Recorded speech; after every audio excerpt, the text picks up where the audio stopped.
Olá, pessoal do nono ano, eu sou a professora Bárbara, de Educação Ambiental, agente do Colégio Universo. Hoje nós vamos fazer uma revisãozinha do que a gente já viu nesse começo de ano. Eu espero que vocês estejam bem em casa, em segurança. Assim que a gente puder, nós vamos retornar com as aulas presenciais, mas por enquanto a gente precisa desse método de aula online para vocês não ficarem atrasados. Então hoje a gente vai fazer, como eu disse, essa revisão do conteúdo que a gente já viu no começo do ano, que inclusive foi assunto do teste, para que vocês relembrem, para que a gente tenha condições de ir para os próximos conteúdos sem nenhum déficit. Então é importante que vocês vejam essa aula, é importante que vocês relembrem esses assuntos, estudem, pesquisem, para a gente entrar no próximo conteúdo sem nenhum problema. Então, nos primeiros dias a gente conversou um pouco sobre o meio ambiente, né? O que seria o meio ambiente, o que vocês entendiam como meio ambiente, e a gente viu que o meio ambiente ele é basicamente um espaço físico, geográfico, em que a gente vai encontrar os elementos vivos e os elementos não vivos. Nos elementos vivos, nós temos quem? A fauna e a flora. Nós temos a fauna, que são os animais, e a flora, a vegetação. Dentro dos seres vivos, a fauna, estamos nós. Nós somos parte da fauna, que forma os seres vivos do meio ambiente. Então, na fauna, nós temos todos os animais do mundo, todos os animais, independente de tamanho, independente de localização geográfica, de forma de respiração, alimentação, independente se ele é pequeno, se ele é grande, se ele é carnívoro, se ele é herbívoro. Então, todos os animais são incluídos na fauna, inclusive a gente. A flora a gente vai incluir toda a vegetação. Tudo que a gente tiver de vegetação no mundo, a gente inclui na flora. Independente também, da mesma forma que da fauna, independente de tamanho, independente de localização geográfica, independente de forma, independente se é uma árvore, se é uma grama, toda a vegetação, lembrando que vegetação a gente não inclui solo, toda a vegetação a gente inclui flora. Então, os seres vivos são fauna e flora, animais e plantas e vegetais, e os elementos não vivos, que apesar deles não terem vida em si, deles não serem vivos em si, mas eles são muito importantes para os seres vivos. Por quê? Nos elementos não vivos nós temos quem? Temos o mar, temos o solo, o ar, a energia solar e muitos outros. Então, os elementos não vivos eles são fundamentais para a vida dos seres vivos. Para quê? Porque nos elementos não vivos, os seres vivos habitam, se reproduzem, se alimentam, respiram. Então, tudo que os seres vivos fazem, eles precisam dos elementos não vivos. Esse conjunto harmônico, essa relação harmônica entre os seres vivos e os elementos não vivos, forma o que a gente chama de meio ambiente, de uma forma mais geral, mais ampla. E a gente falou também de biodiversidade, que é um tema muito, muito próximo aos seres vivos. Por quê? Biodiversidade, o termo biodiversidade significa, basicamente, se trata das diferentes formas de vida, das diversas formas de vida que a gente encontra no mundo. Isso é escala de mundo também. Então, o termo bio, ele se caracteriza como vida. Bio significa vida. E diversidade são as diversas formas de. Então, biodiversidade é um termo para caracterizar as diferentes formas de vida que a gente encontra no meio ambiente. Nisso a gente inclui a fauna e a flora, certo? Então a gente pode observar a biodiversidade no mundo numa escala ampla, que eu comentei bastante com vocês sobre a questão do canguru, que ele é específico da Austrália. É específico da Austrália. E a gente tem outros animais em diferentes locais. Por exemplo, a fauna da África é totalmente da fauna asiática. Então, assim, a gente consegue ver a biodiversidade numa escala muito ampla de mundo, as diferenças em escala de mundo, e a gente pode reduzir essa visão para uma visão mais micro. Se a gente pensar na biodiversidade, por exemplo, na escala de Brasil, a gente tem uma biodiversidade muito grande no Brasil. A Mata Atlântica, a Amazônia, contém uma biodiversidade incrível, que a gente vai trabalhar isso no conteúdo de biomas. Mas a gente pode ir afunilando isso. Por exemplo, aqui no Brasil, nós temos onça, nós temos tamanduá-bandeira, temos centenas de espécies de peixes, então a gente tem uma biodiversidade muito grande. A gente pode ver a biodiversidade dessa forma. Outro exemplo também são os seres humanos. Nós somos parte da fauna, somos todos pessoas, somos todos seres humanos, mas somos todos diferentes. Ninguém é igual a ninguém. As pessoas são diferentes na cor do cabelo, na cor dos olhos, na cor da pele, no tamanho, no peso, em tudo, em absolutamente tudo. Então, a gente consegue ver biodiversidade no nosso grupo também. Então, a biodiversidade pode ser vista de diversos aspectos.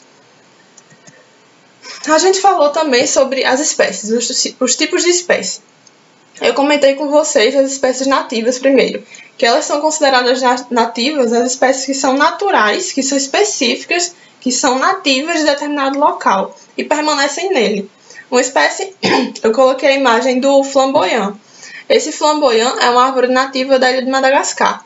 Existem em outros lugares, inclusive aqui no Brasil, aqui em Recife, eu já vi vários, porque eles foram inseridos aqui. Então aqui eles não são exóticos. Aqui o flamboyant aqui o flamboyant não é nativo. Aqui o flamboyant é exótico. Lá em Madagascar, o flamboyant é nativo. Então vocês têm que perceber essa diferença. A espécie nativa, ela é natural de determinado local. Ela pode ser inserida em outros, mas ela vai continuar sendo natural daquele local. Espécie exótica. Uma espécie exótica é uma espécie que foi inserida, num local novo, diferente do seu de origem, mas que não causa danos ao ambiente local. E a espécie invasora, eu coloquei aqui a imagem do peixe-leão, que eu não sei se eu cheguei a comentar com vocês sobre o exemplo dele, mas o peixe-leão ele é nativo do Índico-Pacífico, do Oceano Índico-Pacífico. E o oceano que banha o nosso litoral é o Atlântico. Hoje em dia, ele já foi encontrado aqui no Oceano Atlântico. Isso quer dizer que ele aqui é considerado uma espécie invasora. Mas por que ele não é considerado uma espécie exótica? Quando uma espécie chega num local novo, ela é considerada exótica. E depois, normalmente, ela passa a ser considerada invasora. Por quê? Por uma questão de sobrevivência, essa espécie, quando chega num local novo, ela precisa se adaptar, ela precisa conquistar território, ela precisa começar a predar nesse local por uma questão de sobrevivência.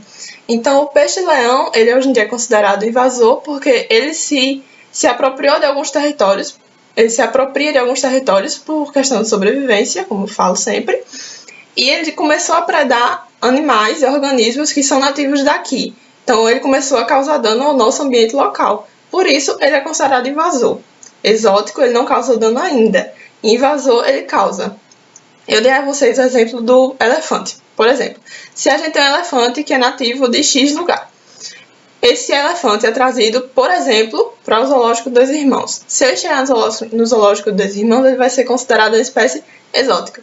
Por quê? Ele vai estar no recinto fechado, então ele não vai estar prejudicando o nosso ambiente local.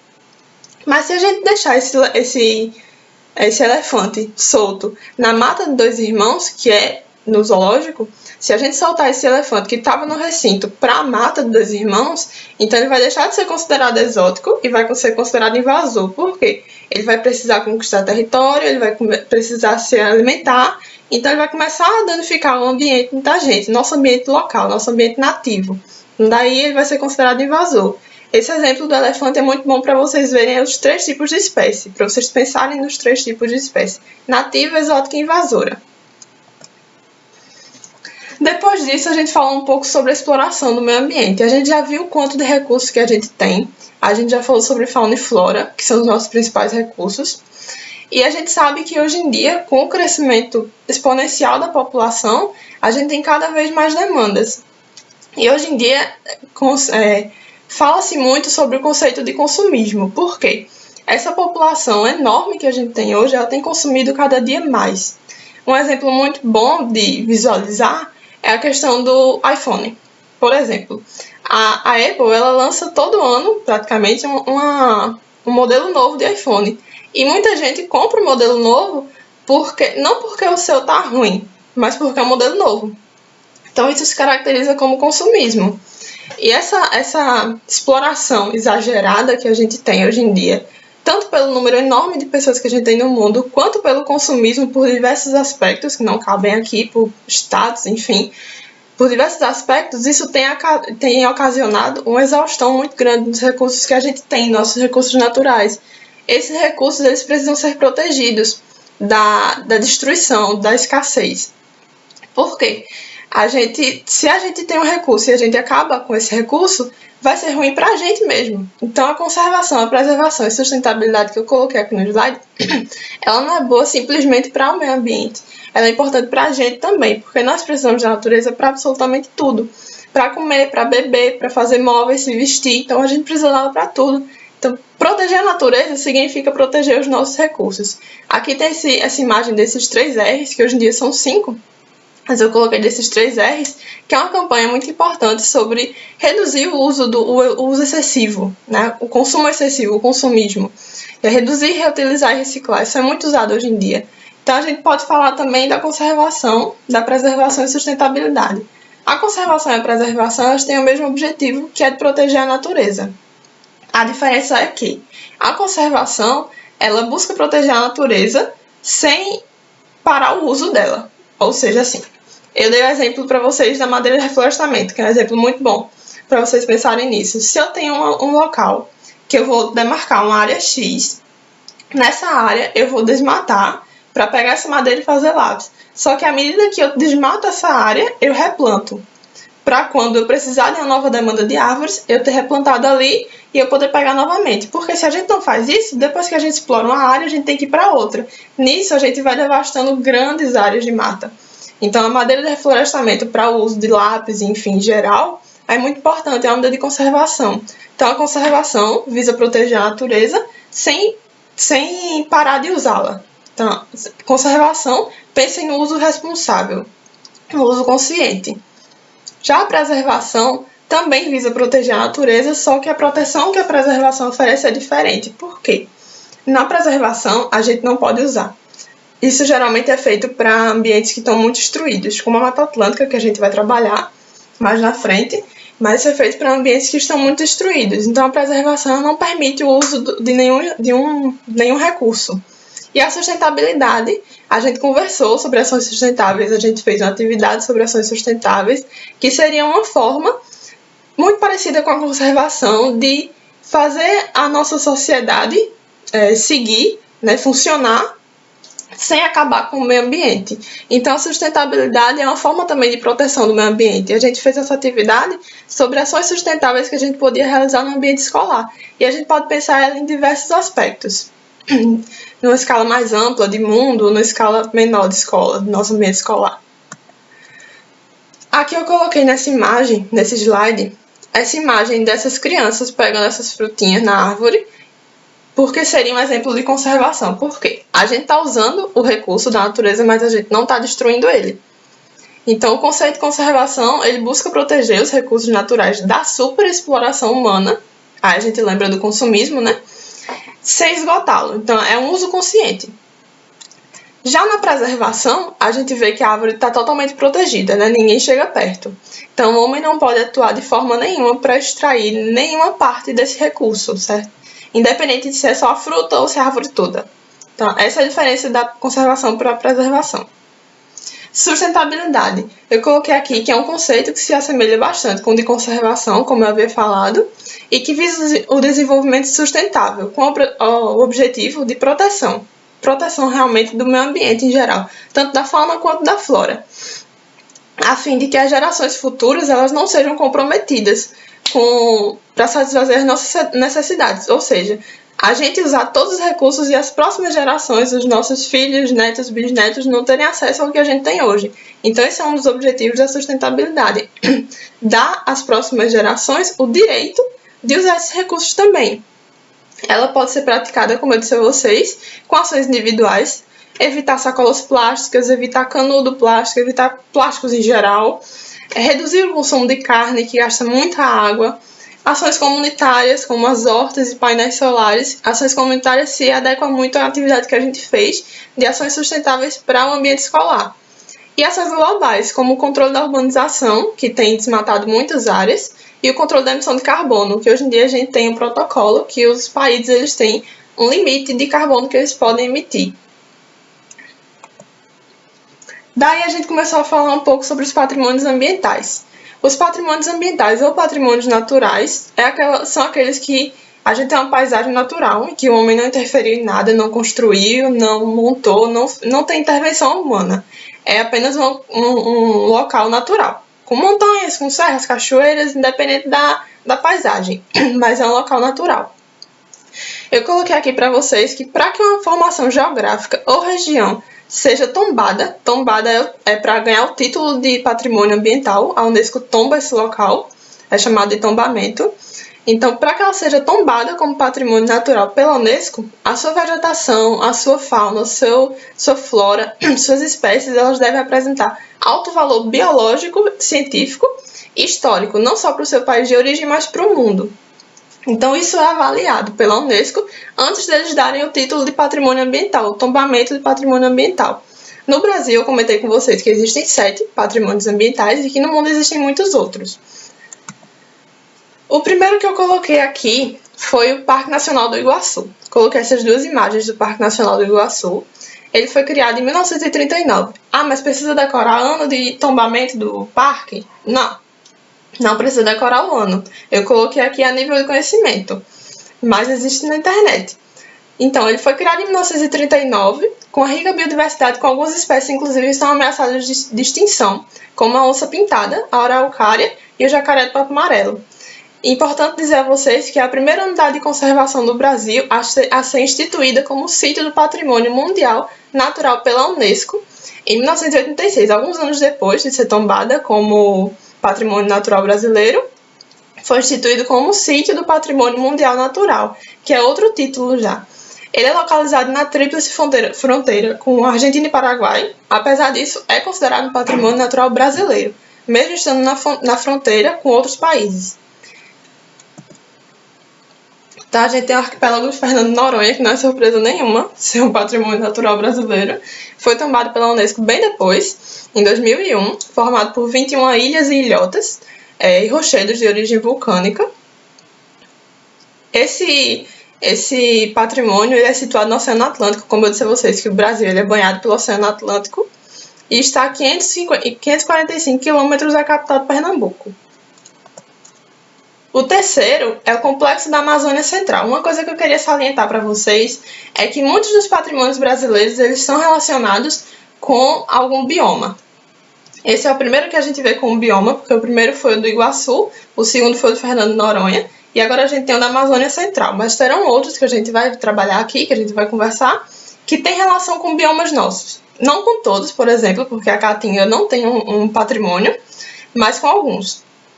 O primeiro que a gente tem para falar é esse da Amazônia, que foi tombado em 2000, um ano antes do tombamento de Noronha, compõe a maior área protegida da bacia amazônica e constitui-se como uma das regiões mais ricas em biodiversidade, em fauna e em flora, do planeta. E é uma área que protege espécies ameaçadas de extinção, como o jacaré-açu, o peixe-boi amazônico, o pirarucu. Isso é um dos aspectos que com certeza é levado em consideração para eles. Ter uma rica biodiversidade é importante para ser considerado um patrimônio, e ter espécies ameaçadas de extinção também, porque quando é considerado um patrimônio natural, esse local, querendo ou não, ele começa a ser protegido, ele começa a ser mais visto para proteção, certo? Outro é o Complexo do Pantanal, que a gente já tem outro bioma. Ele foi tombado no mesmo ano, ele foi tombado em 2000, localiza-se na região do Mato Grosso do Sul e do Mato Grosso, além de ocupar parte do Paraguai e da Bolívia. Então, ele também tem áreas de outros países, mas ele continua sendo um patrimônio natural brasileiro, considerado como brasileiro, apesar de fazer parte de outros países também. O outro é a Chapada dos Veadeiros e o Complexo de Áreas Protegidas do Cerrado. Então, aqui a gente vê mais um bioma, que é o Cerrado. Foi tombado em 2001, se eu não me engano, no mesmo ano do arquipélago de Noronha. E também abrigam exemplares de fauna e flora que caracterizam o Cerrado. Nessa segunda imagem, a gente acha que é uma imagem com a natureza muito morta. Mas é uma natureza muito rica, é um ambiente muito rico, tanto de fauna quanto de flora. Porque esse é um dos aspectos levados em consideração para que um ambiente seja tombado. Ele tem que seguir diversos critérios que são ditados pela Unesco para ser considerado um patrimônio natural. Então, se ele foi considerado um patrimônio natural é porque a natureza ali é muito rica. É algo que precisa ser protegido. O outro é a Reserva de Mata Atlântica do Sul e Sudeste do Brasil, que foi tombada em 99, há muito tempo também. Abrange remanescentes de Mata Atlântica, estendendo-se de São Paulo ao Paraná. Por que ele fala em remanescentes de Mata Atlântica? Porque hoje em dia a gente tem cerca de 7% de Mata Atlântica. A gente já perdeu mais de 90% do que a gente tinha de espaço de Mata Atlântica, de área de Mata Atlântica. Então hoje a gente não tem uma faixa contínua. A gente tem pedaços de Mata Atlântica, que a gente chama de remanescente de Mata Atlântica. Por isso ele coloca aí que abrange remanescentes. O sétimo do Brasil, patrimônio natural do brasileiro, é o Parque Nacional do Monte Pascoal, que foi tombado pela Unesco também há muito tempo, em 1999, e também inclui a parte da Mata Atlântica, uma área de Mata Atlântica. Então, as reservas da Costa do Descobrimento estão inclusos 3 parques nacionais: o do Descobrimento, o Monte Pascoal e o Pau-Brasil. Então, nesse parque, a gente tem 3. Além disso, tem 2 reservas biológicas e 2 reservas especiais. Todas essas áreas são áreas de proteção. São diferentes, mas são todas áreas de proteção. Desculpa. Aqui é o primeiro patrimônio natural mundial.